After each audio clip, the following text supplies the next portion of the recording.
Hello दोस्तों, स्वागत है आपका IQ स्टडी पॉइंट में। आज हम पढ़ेंगे 26 अप्रैल 2023 का करंट अफेयर। उससे पहले हमने जो कल 25 अप्रैल 2023 के करंट अफेयर के कुछ क्वेश्चन किए थे, उसका हम यहाँ पर रिवीजन कर लेंगे। तो शुरू करते हैं। देश का पहला डिजिटल पार्क कहाँ खोला जाएगा? केरल।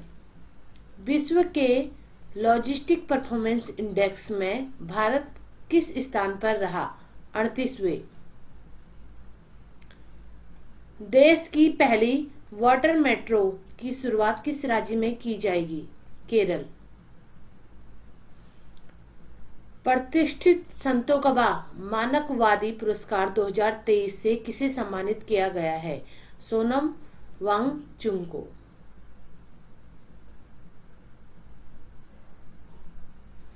हाल ही में T20 क्रिकेट में सबसे तेज 7,000 रन बनाने वाले भारतीय खिलाड़ी कौन बने हैं? तो KL राहुल।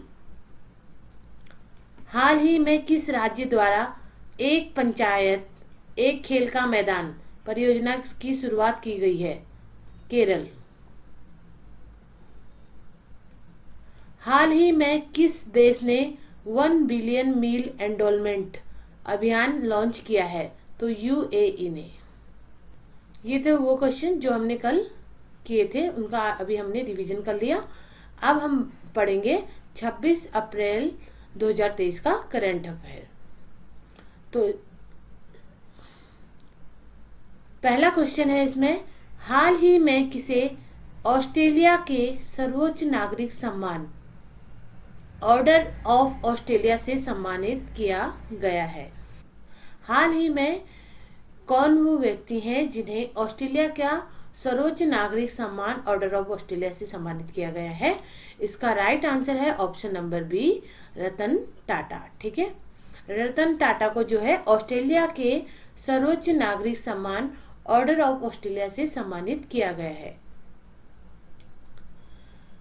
इंपॉर्टेंस की अगर हम बात करें, टाटा सन्स के चेयरमैन रतन टाटा को भारत में ऑस्ट्रेलिया के राजदूत, ठीक है, कौन, बैरी ओ फालेर ने ट्वीट पर यह घोषणा की है। ठीक है, और ऑस्ट्रेलिया की ओर से रतन टाटा को भारतीय ऑस्ट्रेलिया के द्वीपीय संबंधों को मजबूत करने में उनके प्रयासों के लिए उनको यह पुरस्कार दिया गया है। ठीक है, तो क्या रीजन था ये भी मैंने आपको बता दिया है कि उनको किस रीजन से यह पुरस्कार मिला।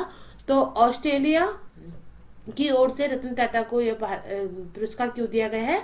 भारत और ऑस्ट्रेलिया के जो द्विपक्षीय संबंध हैं उनको मजबूत करने के प्रयास के लिए उनको यह पुरस्कार दिया गया है। ठीक है, और रतन टाटा से आप एक चीज याद रखिएगा कि 2008 में इन्हें जो है भारत सरकार की ओर से सर्वोच्च नागरिक पुरस्कार, जो कि हमारा कौन सा पुरस्कार होता है, पद्म विभूषण, इससे भी ये सम्मानित किया जा चुके हैं इनको। ठीक है,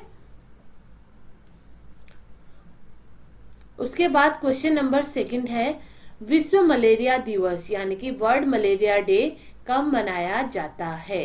तो विश्व मलेरिया दिवस कब मनाया जाता है? इसका राइट आंसर है ऑप्शन नंबर सी, 25 अप्रैल को। ठीक है, हर साल 25 अप्रैल को जो है विश्व मलेरिया दिवस मनाया जाता है। उसके बाद इसकी इम्पोर्टेंस की अगर हम बात करें तो विश्व स्वास्थ्य संगठन ने 2007 में मलेरिया दिवस को वैश्विक स्तर पर मनाने का फैसला लिया था। ठीक है, तो इसकी स्टार्टिंग अगर पूछी जाए कि मलेरिया दिवस की जो मनाने की स्टार्टिंग की गई थी वो कब से की गई थी? 2007 से की गई थी। ठीक है, और पहली बार यह कहाँ मनाया गया था ये भी आप याद रखिएगा। तो पहली बार अफ्रीकी देशों में जो है मलेरिया दिवस मनाया गया था। ठीक है, और इस वर्ष मलेरिया दिवस की क्या थीम थी ये भी आप याद रखिएगा। तो रेडी टू कॉम्बैट मलेरिया है। ठीक है, इस बार की जो थीम थी वो क्या थी? रेडी टू कॉम्बैट मलेरिया, जो है इस बार 2023 की मलेरिया दिवस की थीम थी, यानी कि मलेरिया से लड़ने के लिए तैयार रहें, ये इस बार की थीम थी। ठीक है,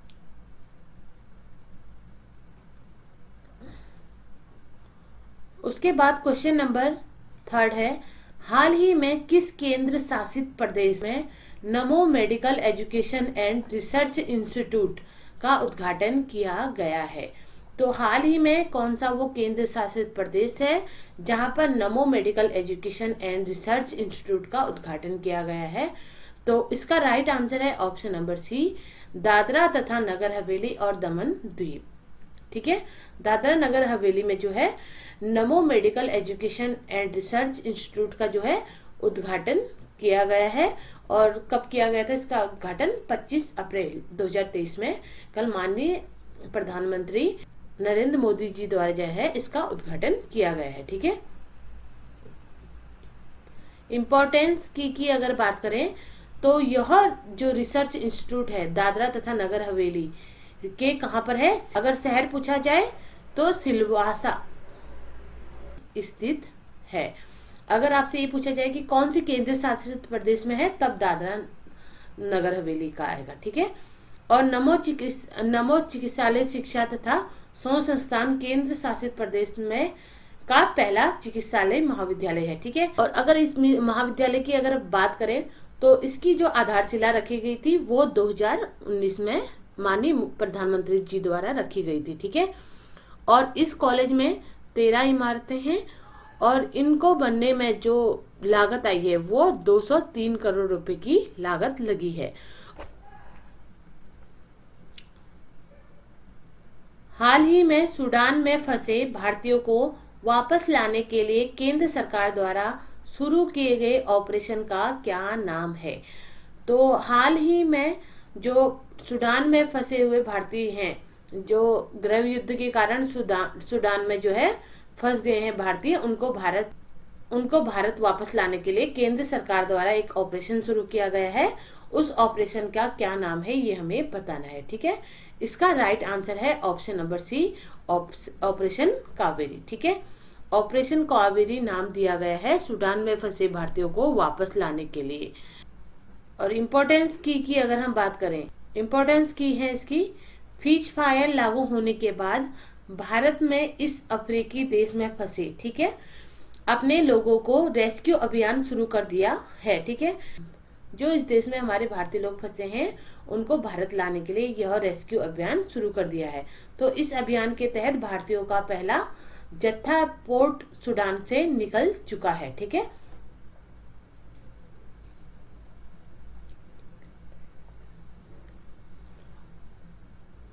उसके बाद क्वेश्चन नंबर 5 है, हाल ही में किस बैंक ने भारतीय रिजर्व बैंक यानी कि आरबीआई के साथ इनोवेशन हब के साथ साझेदारी की है? तो हाल ही में कौन सा वो बैंक है जिसने आरबीआई के इनोवेशन हब के साथ साझेदारी की है? तो इसका राइट आंसर है option number B, Canara Bank. ठीक है, केनरा बैंक ने जो है भारतीय रिजर्व बैंक के इनोवेशन हब के साथ साझेदारी की है। और इम्पोर्टेंस की अगर बात करें तो भारतीय रिजर्व बैंक यानी कि आरबीआई की अगर हम बात करें, ठीक है, तो आरबीआई के बारे में कुछ चीजें हमें पता होनी चाहिए कि जो आरबीआई है उसकी स्थापना कब हुई थी।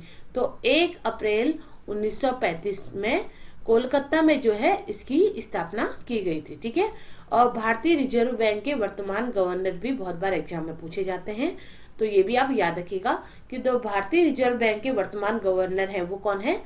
शक्तिकांत दास हैं। ठीक है, और आरबीआई का जो मुख्यालय है वो कहाँ है? मुंबई में स्थित है। ठीक है, उसके बाद केनरा बैंक की बात करें तो केनरा बैंक का जो मुख्यालय है वो कहाँ है?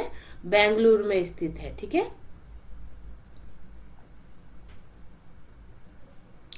उसके बाद क्वेश्चन नंबर 6 है, हाल ही में किस राज्य द्वारा, ठीक है, किस राज्य द्वारा जो है माणा को भारत का पहला गांव घोषित किया गया है? तो हाल ही में कौन सा वो राज्य है जिसने माणा गांव को जो है भारत का पहला गांव घोषित किया है? तो इसका राइट आंसर है ऑप्शन नंबर बी, उत्तराखंड। ठीक है, उत्तराखंड राज्य द्वारा जो है माणा गांव को भारत का पहला गांव घोषित किया गया है। ठीक है, इम्पोर्टेंट की अगर बात करें तो मुख्यमंत्री पुष्कर सिंह धामी ने इसकी तस्वीर सोशल मीडिया पर साझा करते हुए लिखा है, अब जो माणा है वो देश का आखिरी नहीं बल्कि गांव में प्रथम गांव के रूप में माना जाएगा। अभी तक हम जानते थे कि जो माणा गांव है वो उत्तराखंड का क्या था, अंतिम गांव माना जाता था। लेकिन अब से जो माणा गांव है वो उत्तराखंड का पहला गांव माना जाएगा। उसके बाद क्वेश्चन नंबर 7 है, केदारनाथ यात्रा 2023 के लिए केदारनाथ धाम के कपाट कब खोले गए। तो केदारनाथ यात्रा 2023 के लिए केदारनाथ धाम के कपाट कब खोले गए ये हमें बताना है। ठीक है, इसका राइट आंसर है ऑप्शन नंबर डी, 25 अप्रैल। ठीक है, 25 अप्रैल को मंगलवार के दिन 6:20 पर जो है श्रद्धालुओं के लिए जो है केदारनाथ के कपाट खोल दिए गए हैं। ठीक है, तो ये थे 26 अप्रैल 2023 के कुछ इंपॉर्टेंट करंट अफेयर के क्वेश्चन जो हमने आज सॉल्व किए। ठीक है, तो इसी के साथ मेरी जो वीडियो है वो यही समाप्त होती है। अगर मेरी इस वीडियो से आपकी नॉलेज बढ़ी हो तो प्लीज चैनल को सब्सक्राइब करें और बेल आइकन दबाना ना भूलें, जिससे आने वाली वीडियो का नोटिफिकेशन आप तक पहुंचता रहे। फिर मिलते हैं एक नई वीडियो के साथ, तब तक के लिए जय हिंद दोस्तों।